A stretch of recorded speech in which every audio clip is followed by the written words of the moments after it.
জাপানের সামুরাই হোক কিংবা গ্রিসের স্পার্টান, এদের সম্পর্কে আমরা সবাই অল্প বিস্তর কিছু না কিছু হলেও জানি, কিন্তু এই ওয়ারিয়ার্সরা এখনো পর্যন্ত একদম আননোন। মানুষের মাংসকে এরা খাবার হিসাবে গ্রহণ করেন, এমনকি এই সাধনায় সিদ্ধি লাভ করতে গিয়ে তাদের অনেক কঠিন পরীক্ষার সম্মুখীন হতে হয়। আর এদেরকে যেই ধরনের ট্রেনিং দেওয়া হয় তা আপনি কখনোই কল্পনাও করতে পারবেন না। কনকনে ঠান্ডা হোক কিংবা চিরবিরানি গরম, সমস্ত সিচুয়েশনেই এরা থাকেন নিরুত্তাপ। কাদের কথা বলছি জানেন এরা কে? পুরোটা জানতে গেলে শেষ অবধি থাকতে হবে।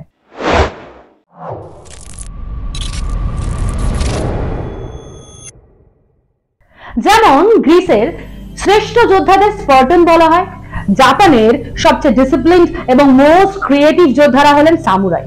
ঠিক তেমনি এই মানুষগুলো আমাদের দেশে সনাতন হিন্দু ধর্মকে রক্ষা করার জন্য যুগ যুগ ধরে নিজেদেরকে উৎসর্গ করে আসছেন। কারা এরা? এরা হলেন নাগা সাধু। 6th সেঞ্চুরিতে প্রথমবার শঙ্করাচার্যের মাথায় এসেছিল যে রাজারা কেবলমাত্র তাদের নিজেদের রাজ্য বাঁচানোর জন্য কিংবা রাজ্যবাসীদের শত্রুদের হাত থেকে উদ্ধার করার জন্য যুদ্ধে লড়েন, কিন্তু ধর্ম রক্ষা করার জন্য কেউ কিন্তু কোনো লড়াই করেন না। তার মতে ধর্ম রক্ষা করার জন্য শাস্ত্রেরও যেমন প্রয়োজন আছে তেমনি শস্ত্রেরও দরকার পড়ে।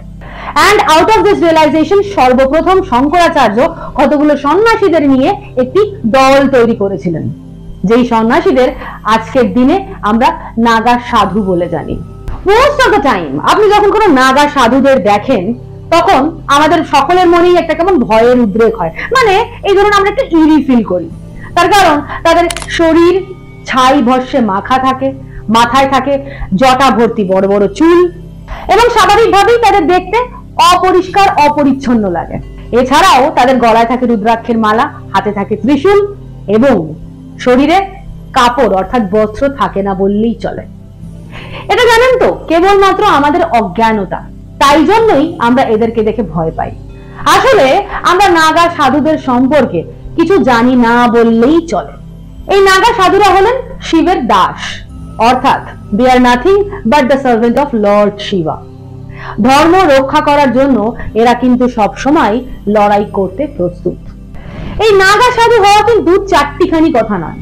এই সাধনায় উত্তীর্ণ হতে গেলে বেশ কয়েকটা ধাপে পর পর আপনাকে ট্রেনিং করানো হয়, আর এই ট্রেনিং এতটাই ভয়ানক হয় যে এর কাঠিন্য বা এর ডিফিকাল্টি লেভেল কিন্তু মিলিটারি ট্রেনিং এর থেকেও বেশি। আচ্ছা, ঠিক কি কি করতে হয় নাগা সাধু হতে গেলে? মানে মনে করুন আপনি যদি স্থির করেন আপনি নাগা সাধু হতে চান, তাহলে প্রথমেই আপনাকে একটা মঠের সাথে যোগাযোগ করতে হবে। মঠ হলো বিভিন্ন নাগা আখড়া, আর এই প্রত্যেকটা আখড়ায় একজন করে মঠাধ্যক্ষ থাকে। মানে ব্যাপারটা সিম্পলিফাই করতে গেলে এরকম, মানে মনে করুন আপনারা ইন্ডিয়ান আর্মিতে যেরকম ডিফারেন্ট ডিফারেন্ট রেজিমেন্ট থাকে, মনে করুন Bengal regiment, Gorkha regiment, Punjab regiment, ঠিক সেরকমই এই বিভিন্ন আখড়া নাগা সাধুদের জন্য রয়েছে। প্রত্যেকটা আখড়াতেই বেসিক রুলস এন্ড রেগুলেশন সমান, শুধুমাত্র জায়গার ভিত্তিতে একটু 19-20 নিয়মের পার্থক্য রয়েছে। ঠিক যেমন ইন্ডিয়ান আর্মিতে প্রত্যেকটা রেজিমেন্টের জন্য থাকেন হেড হিসাবে কর্নেল, ঠিক সেরকম ভাবেই এই প্রত্যেকটা নাগা আখড়াতে একজন মঠের লিডার থাকেন, অর্থাৎ মঠাধ্যক্ষ বা মঠাধীশ, তাকে আপনি মঠের লিডার বলতে পারেন। যদি কোনো ব্যক্তি নাগা সাধু হওয়ার ইচ্ছা নিয়ে কোনো মঠের সাথে যোগাযোগ করেন, তাহলে প্রথমেই সেই নাগা আখড়া বা মঠের যিনি লিডার তিনি তার ইন্টারভিউ নেন। অর্থাৎ প্রথমে প্রাইমারি কিছু প্রশ্নোত্তর চালানো হয়, যেমন ধরুন তিনি কেন নাগা সাধু হতে চান, তার ইন্টারেস্ট এরিয়া কি কি, তার ফ্যামিলি ব্যাকগ্রাউন্ড চেক করা হয় এবং আরো বিভিন্ন ধরনের ইনভেস্টিগেশন চালানো হয় তার সম্বন্ধে বিশদ ইনফরমেশন কালেক্ট করার জন্য। আর এরপর সমস্ত ইনভেস্টিগেশন কমপ্লিট হলে যদি নাগা আখড়ার লিডার প্রার্থীর সমস্ত ইনফরমেশনে সন্তুষ্ট হন, তাহলেই তিনি তাকে সিলেক্ট করেন মঠে এন্ট্রি নেওয়ার জন্য। এরপর প্রথমেই তাকে বেশ কিছু বেদনাদায়ক কাজ করতে হয়। অর্থাৎ একবার যদি কোনো ব্যক্তি নাগা সাধু হিসেবে সিলেক্ট হন, তিনি প্রথমেই পিণ্ড দান করেন। তার মানে হলো তিনি যাবতীয় পারিবারিক মোহ মায়া তথা সমস্ত পার্থিব মোহ মায়া ত্যাগ করে নিজের পরিবার অর্থাৎ মা বাবা ভাই বোন, এমনকি তিনি যদি বিবাহিত হন তার বউ এবং বাচ্চা থাকলে বাচ্চার উদ্দেশ্যেও পিণ্ড দান করেন। আর এরপর মঠের লিডার বা মঠাধ্যক্ষ তাকে একটি নতুন নাম দেন, আর এর সাথে তাকে আরো অন্য সামগ্রীও দেওয়া হয়। যেমন ধরুন, তাকে একটা গেরুয়া বস্ত্র দেওয়া হয়, সেই বস্ত্রে একটাও সেলাই থাকবে না, এটাই একমাত্র শর্ত।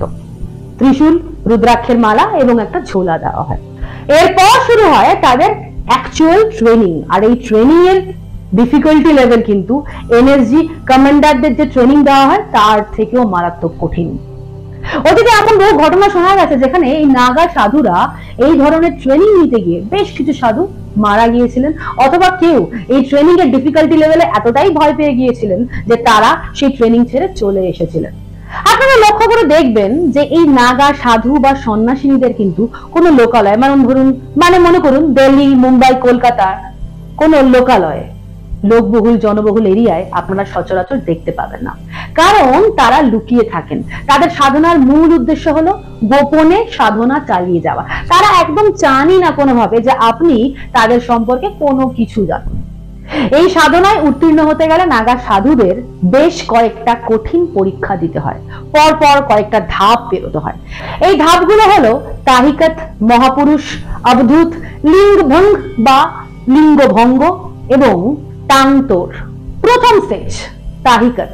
এই পর্যায়ে ইন্টারেস্টেড ব্যক্তি মঠে আসেন, মঠাধ্যক্ষের সাথে প্রাথমিক ইন্টারভিউ চলার পর যখন তিনি সিলেক্ট হন, তখন তাকে কিছু বেসিক ফর্মালিটিস যেমন পিণ্ডদান করা, গেরুয়া বস্ত্র ধারণ করা, এই সমস্ত কাজকর্ম করতে হয়। আর এরপর তিনি মঠের অন্যান্য সাধুদের সাথে জপ ধ্যান করার সুযোগ পান। বছরের পর বছর এইভাবে সাধনা করতে করতে যখন তিনি একটা বিশেষ স্তরে পৌঁছে যান, তখন তাকে বেশ পরপর কয়েকটা পরীক্ষা দিতে হয়। আর এই পরীক্ষায় যদি তিনি পাশ করেন, তাহলে মঠের অন্যান্য সন্ন্যাসী সহ মঠাধ্যক্ষ তাকে মহাপুরুষ হিসাবে অ্যাকসেপ্ট করে নেন। এই পর্যায়ে তাকে রুদ্রাক্ষের মালা দান করা হয়, যেমনটা আমরা দেখে থাকি ইউজুয়ালি, যে নাগা সাধুরা গেরুয়া বস্ত্র ধারণ করেন, রুদ্রাক্ষের মালা গলায় পরেন।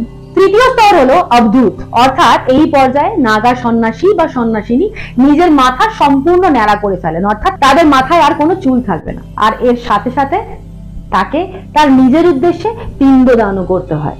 এর মানে হলো এই পর্যায় থেকে তিনি তার আত্মা পরমাত্মাকে দিয়ে দিলেন, অর্থাৎ তিনি সম্পূর্ণরূপে শিবের দাস হিসাবে পরিণত হলেন। এরপর সেই ব্যক্তিটির একমাত্র কাজ হলো দিন রাত এক করে শিবের নাম ভজন করা, সাধনায় লিপ্ত হওয়া। আর সব শেষে যে স্তরটি আসে তার নাম হলো লিঙ্গ ভঙ্গ বা লিঙ্গভঙ্গ। এইটা হলো এই ট্রেনিং এর সবচেয়ে ভয়ঙ্কর এবং সবচেয়ে ইম্পর্টেন্ট স্টেজ। তার কারণ কি জানেন? এই স্টেজে সমস্ত সাধু সন্ন্যাসিনীদের স্টেরিলাইজেশন করে দেওয়া হয়, অর্থাৎ তাদের যৌনাঙ্গকে নিষ্ক্রিয় করে দেওয়া হয় বিভিন্ন কঠিন প্রসেসের মধ্যে দিয়ে, যাতে তাদের শরীর এমনকি মনে কোনো ধরনের সেক্সুয়াল ডিজায়ার্স বা যৌন ইচ্ছা আর না কাজ করে। অতীতে বহু নাগা সন্ন্যাসী বিভিন্ন ইন্টারভিউতে বলেছেন যে এই যে লিঙ্গ ভঙ্গের প্রক্রিয়া বা লিঙ্গ ভঙ্গের প্রক্রিয়া, যেখানে তাদের স্টেরিলাইজেশন করা হয় বা তাদের যৌনাঙ্গকে নিষ্ক্রিয় করে দেওয়া হয়, এই প্রক্রিয়াটা করার সময় স্পেসিফিক্যালি পুরুষ সাধুদের লিঙ্গকে বিভিন্নভাবে জোরে জোরে আঘাত করা হয়। আর সেই সময় তাদের এরকম ফিল হয় যে তাদের শরীর থেকে যেন প্রাণ বেরিয়ে যাচ্ছে, এতটাই যন্ত্রণাদায়ক এই প্রসেসটা। আর এই ফাইনাল প্রসেসে যদি আপনি উত্তীর্ণ হতে পারেন, তবেই আপনি হয়ে উঠবেন পরিপূর্ণ নাগা সন্ন্যাসী। আমাদের ভারতবর্ষে পুরুষদের পাশাপাশি কিন্তু প্রচুর মহিলা নাগা সাধ্বী কিংবা সন্ন্যাসিনীও রয়েছেন, এবং এদেরও যথেষ্ট কৃচ্ছ সাধনা করতে হয় এই পথে সামনের দিকে এগোনোর জন্য। একজন মহিলাকে নাগা সন্ন্যাসী হওয়ার জন্য প্রায় টানা 10 থেকে 15 বছর ব্রহ্মচর্য পালন করতে হয়। আর তারপর তার সাধনায় যদি মঠাধ্যক্ষ বা মঠের লিডার সন্তুষ্ট হন, তাহলেই তিনি তাকে নাগা সন্ন্যাসীর সার্টিফিকেট দেবেন। নাগা সাধ্বী বা সন্ন্যাসিনী হওয়ার পর সেই মহিলাটিকে মঠের সমস্ত অন্যান্য সাধুরা মা বলে সম্বোধন করেন। তবে নাগা সাধ্বী বা সন্ন্যাসিনীদের কিন্তু নগ্ন থাকতে হয় না, মঠের ভিতরে হোক কিংবা বাইরে। যেমন ধরুন কোনো পুণ্যতিথিতে, পুণ্যস্থানে স্নান করার সময়ও এরা কাপড় পরে স্নান করতে পারেন। আর এদের গেরুয়া রঙের কাপড় পরতে হয়, আর শর্ত একটাই, এই কাপড়ে কোনো রকম সেলাই থাকা চলবে না। আপনারা শুনলে অবাক হবেন যে প্রত্যেক বছর হাজার হাজার বিদেশিনী মহিলারা শুধু মহিলা নয়, পুরুষরাও ভারতবর্ষে আসেন শুধুমাত্র নাগা সাধু হওয়ার ইচ্ছা নিয়ে। আর সেই কারণেই আপনারা কুম্ভ মেলা অর্থাৎ প্রয়াগরাজে গেলে এরকম বহু সাধু সন্ন্যাসিনীদের দেখতে পাবেন যারা নেপাল কিংবা অন্যান্য বহু দেশ বিদেশ থেকে এসেছেন। ভেরি রিসেন্টলি এই প্রয়াগরাজের কুম্ভ মেলায় একজন 13 বছরের বাচ্চা মেয়ে, যাকে তার মা বাবা জুনা আখড়াতে নিয়ে গেছিলেন, দান করেছিলেন নাগা সাধ্বী বা সন্ন্যাসিনী বানানোর জন্য। কিন্তু যেহেতু মেয়েটির বয়স অত্যন্ত কম অর্থাৎ 13 বছর, সেহেতু তাকে সন্ন্যাসিনী বানানো তো হয়েছে, কিন্তু তাকে নাগা সাধুর জন্য কোনো ট্রেনিং এ যুক্ত করা হয়নি। কারণ মহিলাদের এই ট্রেনিং এ যোগদান করার বয়স হলো 22 বছর। আমরা সবাই জানি যে জুনা আখড়া কিন্তু অনেক প্রসিদ্ধ আখড়া। এই আখড়া সম্বন্ধে আমরা সবাই কম বেশি শুনেছি। এই আখড়াতে যদি আপনি যান, আপনি সেখানে প্রচুর বেশ অনেকজন বিদেশি নাগা সাধু সন্ন্যাসিনীদের দেখতে পাবেন। এরা বেশিরভাগ জনই এসেছেন আমেরিকা কিংবা মস্কো কিংবা জার্মানির মতো দেশ থেকে। আর এদের মোস্ট অফ দেমই কিন্তু একদম ইয়াংস্টার্স, মানে একদম যুবক যুবতী। এমনটা নয় যে এরা অশিক্ষিত, এরা কিন্তু এক একজন হাইলি কোয়ালিফাইড। কেউ কেউ কলেজে পড়াতেন অর্থাৎ প্রফেসর ছিলেন, সেই চাকরি ছেড়ে নাগা সাধু হয়েছেন। কেউ কেউ পিএইচডি স্কলার্স, আবার কেউ কেউ সদ্য মাস্টার্স কমপ্লিট করে এসে এই আখড়াতে নাম লিখিয়ে ট্রেনিং এ যোগদান দিয়েছেন। এই হাজার হাজার বিদেশি নাগা সাধু সন্ন্যাসিনীরা ভারতে এসে আমাদের সনাতন হিন্দু ধর্মের সাথে মিলে গিয়ে গেরুয়া বস্ত্র পরে, কখনো কপালে তিলক কিংবা ছাই ভস্ম মেখে হরিনাম ভজন করছেন, কিংবা কখনো শিব নামে মাতোয়ারা হয়ে যাচ্ছেন। এটাই মহিমা আমাদের সনাতন হিন্দু ধর্মের। আচ্ছা, আপনারা কখনো ভেবে দেখেছেন যে এই কুম্ভ মেলা চলাকালীন সময় কেন এই হাজার হাজার নাগা সাধু সন্ন্যাসীদের দেখা যায়? অর্থাৎ বছরের অন্যান্য সময় বা দিনগুলোতে তারা কোথায় থাকেন? খুব আশ্চর্য ব্যাপারটা।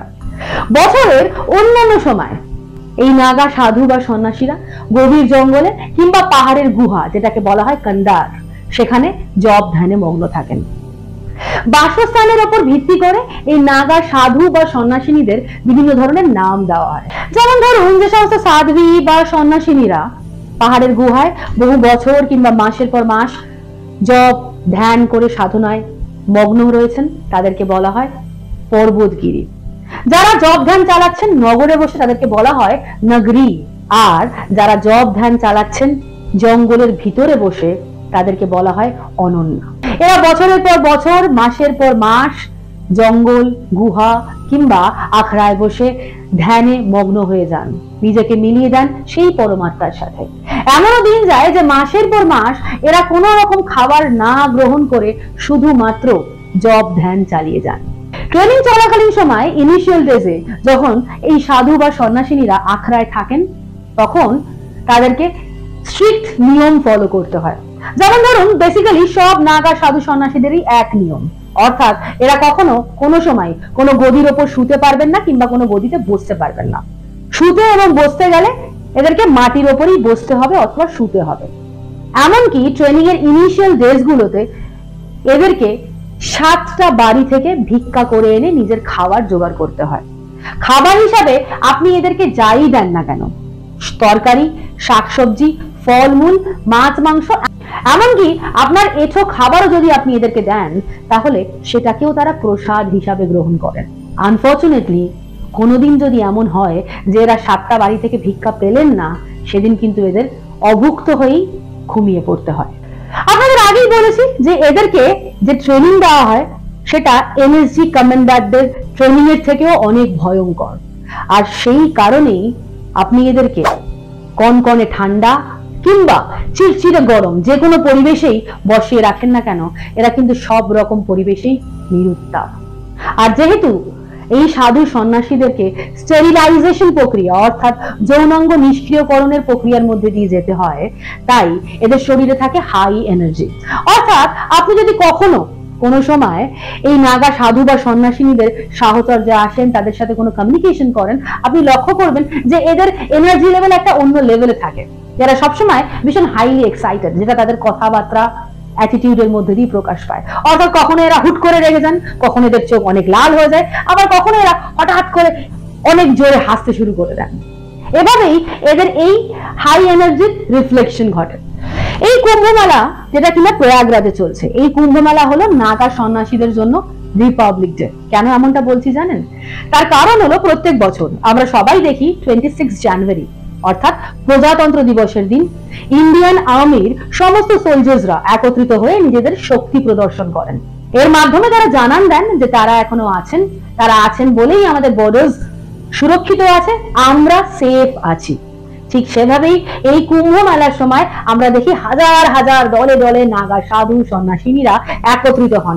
এমনকি কুম্ভ মেলায় সংক্রান্তির দিন প্রথম ত্রিবেণী সঙ্গমে এই নাগা সাধু সন্ন্যাসিনীরাই স্নান করেন। তারপর ধীরে ধীরে অন্যান্য সাধু সন্ন্যাসিনীরা এবং জনসাধারণ স্নান করার সুযোগ পায়।